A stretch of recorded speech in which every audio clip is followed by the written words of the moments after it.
Welcome back to 5 Minute Fiduciary. This is Michael Sayer with CUI Wealth Management.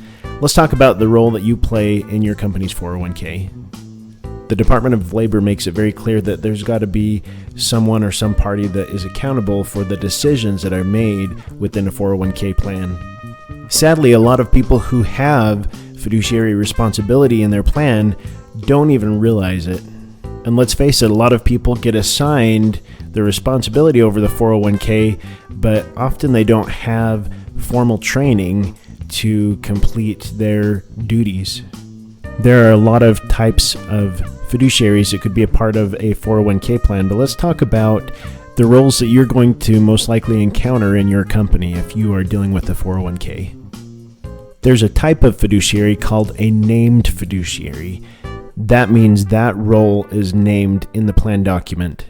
I think the easiest way to think about a 401k plan is relating it to a company.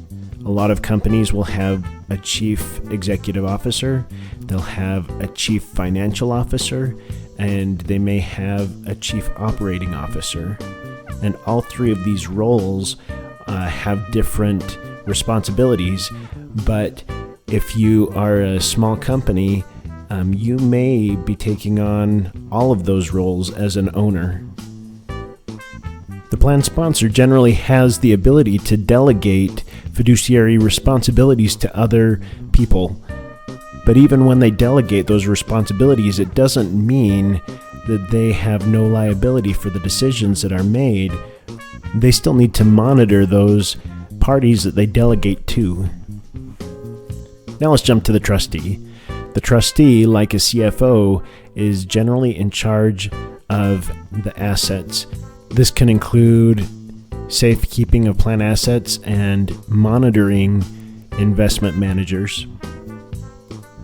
Now to the administrator. The administrator is like the chief operating officer. So a lot of the duties that are associated with the administrator are following the plan document, handing out important disclosures, signing and filing the 5500 report. So you can be a fiduciary because you're named as a fiduciary in the plan document. You can be a fiduciary because a responsibility has been delegated to you. Sometimes fiduciary functions are outsourced, but there's another type of fiduciary, and that is a functional fiduciary. So people who take on these functions in a plan are considered a fiduciary. Once again, thanks for taking the time to join us today. Hopefully this has been helpful. Hopefully it's been insightful. We hope that if you need a second opinion on your 401k that you'll reach out to us.